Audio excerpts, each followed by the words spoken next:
Keith and Natani are two characters from my favorite webcomic called TwoKinds, which is quite evident as I have like 80 photos of them in my phone.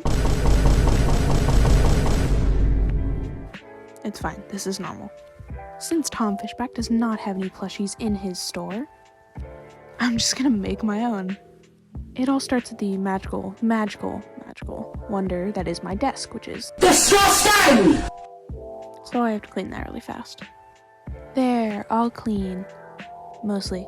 But you won't see the rest of the desk anyway. First step in the plushie making process is coming up with your design. So here I go, just drawing out my idea.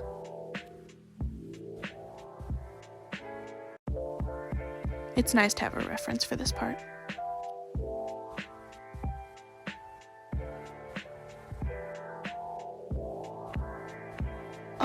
Child. Anyway, so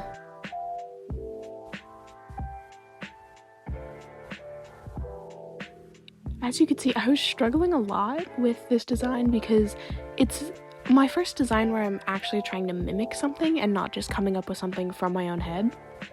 Yo, bro, who got you smiling like that? Like, especially with Natani. Eventually I got something that I was kind of happy with. I decided that I liked it enough to keep it. Now that you have your design, you get to start patterning. Oh my god, would you look at that? A pattern that's already made. It is much easier to hijack a pattern from Chloe Knight than to make my own. Besides, I really like this head shape. I like how it comes out. You can see it's got these funky little triangles cut into them. It's because when you fold them, it creates a round shape. They're called darts. Here's one of my plushies, Chloe. You can see I used this head pattern for her with this expert sewing on the dart, and it makes a round head shape. As you can see, I'm struggling to show here. Now it's time to start patterning for the rest of the body. I use my old math notebook from 7th grade. I'm never going to need any of this again. I just use it for scrap paper. One of the main things I have to keep in mind when plushie making is size. See, for these paw pads, if you make the paw pad too small, the little toes, they get all smashed together and it's too hard to cut them loose. So I have to make the paw big enough so that I can get that toe definition. Here I am just taking some measurements of how big I want them to be. They're going to be pretty big plushies, bigger than most of the ones I make, just because I want them to have a lot of detail. I was really happy with the proportions I've got here, so I'm going to try and transfer them to the bigger scale. Yeah, okay, maybe I will need this math again. Once I have all my proportions ready, then I start making a pattern. I use the measurements I took to make roughly the shape that I want.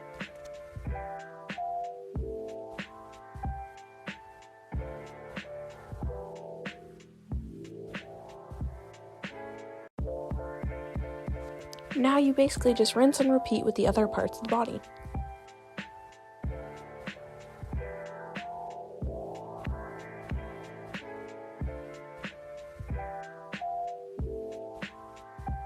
I'd only patterned 3 pieces at this point, but I was pretty dead.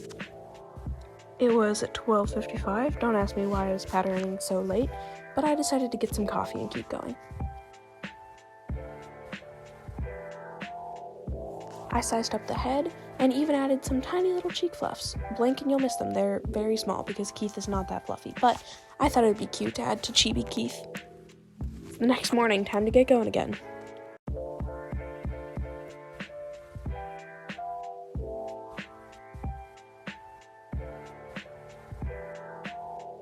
I also struggled a lot with his ear because Keith has like big fennec fox ears and they're kind of like curved. It was really hard to get this shape. So what did I do? I stole another pattern piece from Chloe Knight. I really liked how her ear shape came out for her fennec fox pattern, so I'm just sizing that up and stealing it. I'm pretty sick of watching me pattern at this point, so why don't we just skip to the point where I have all the pattern pieces ready to go. Now that I have all the pattern pieces, it's time to pick out colors. I'm going to be using this very exciting color palette from bigzfabrics.com. Don't ask me why the quality on this clip dropped so much, I have no clue. Then all you gotta do is trace out your designs onto your fabric and cut them out.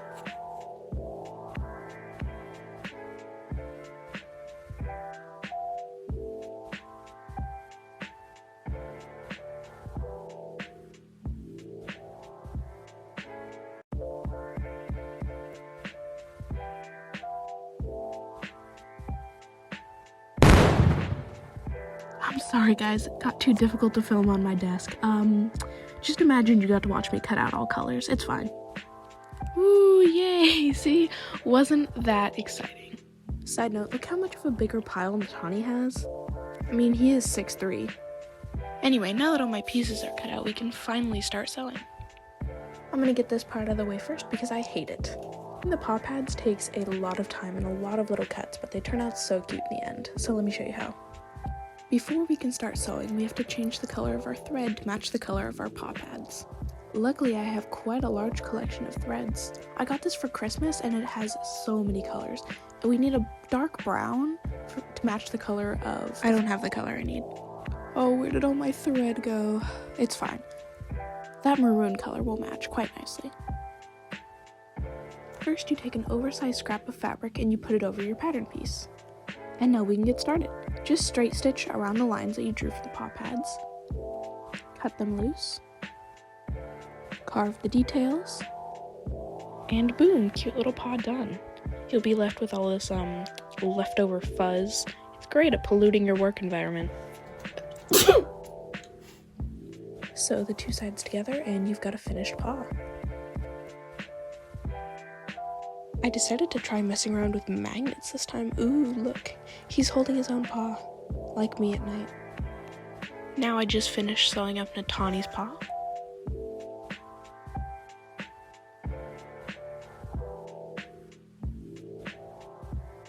And look at them. Oh my gosh, they're so cute. They hold hands. It's adorable, and I love it. I'm so glad I used magnets. Let's get a couple more of the smaller parts out of the way, like tails, ears for Natani, big old ears for Keith, and cute little stump legs. You assemble all the small pieces to get a finished Keith body.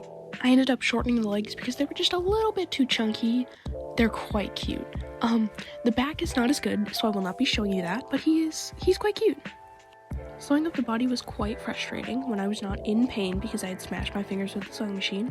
Again, I was crying in the corner because his arm wouldn't lift the right way. But eventually it all worked out.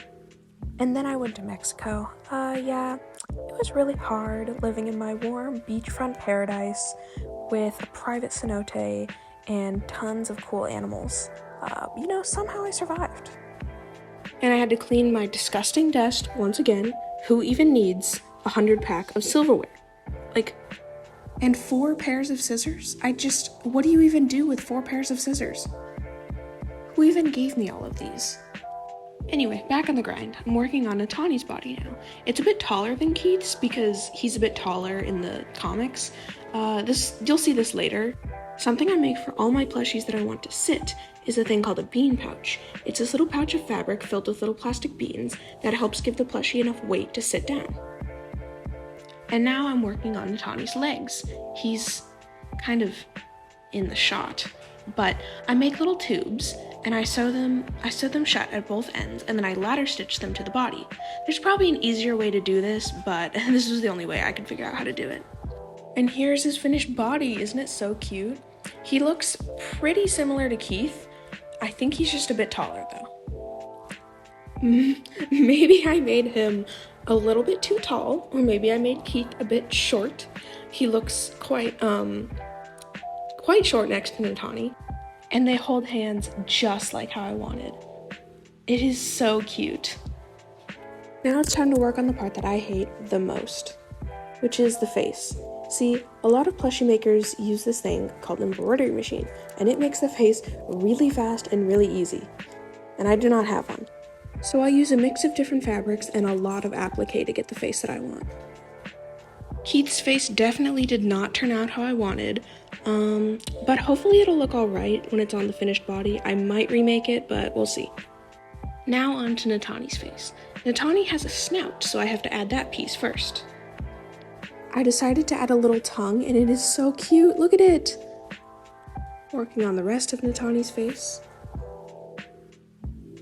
Now that I have both of their faces done, I sew up the darts and add the ears and cheek fluffs.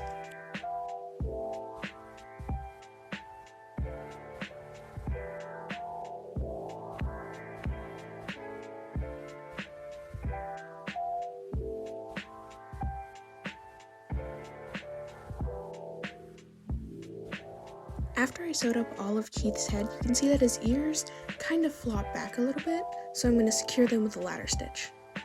And just like that, they stay forward and they stay floppy. And now his cheek fluffs are kind of curling up. I kind of liked the look, but I'm going to fix those too. And here's the finished Keith head with his floppy ears and his cheek fluffs. He's so cute. Now it's time to work on Natani.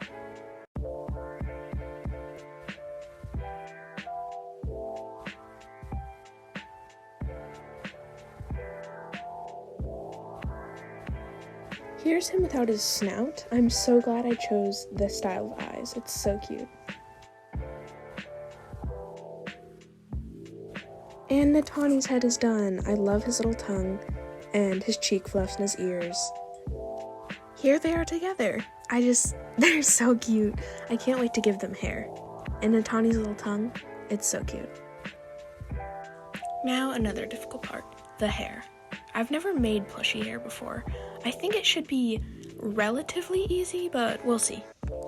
Making the hair was kind of a lot of guesswork. First I made a bald cap, and then I drew out a pattern on paper and transferred it to fabric and just sewed it all together.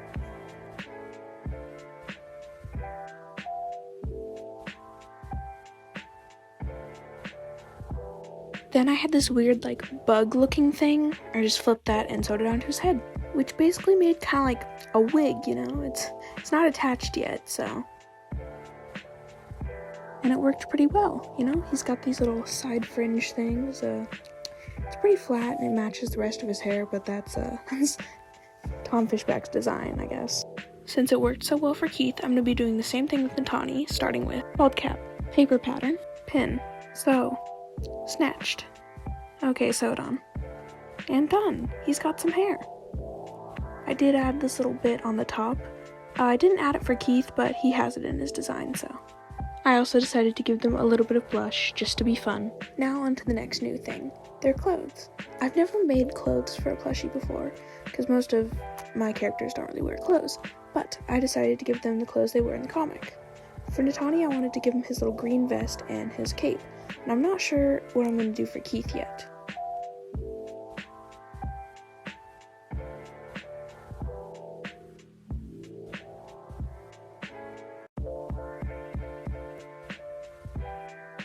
I also hemmed his vest, which was the worst thing I'd ever done ever, and I never want to do it ever again, but it's done now. I then lace up his vest, and it's all done. I also sew him a little cape.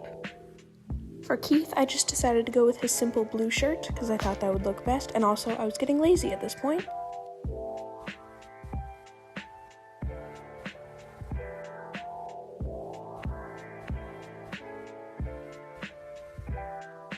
And with Keith's shirt done, that means they're finally done.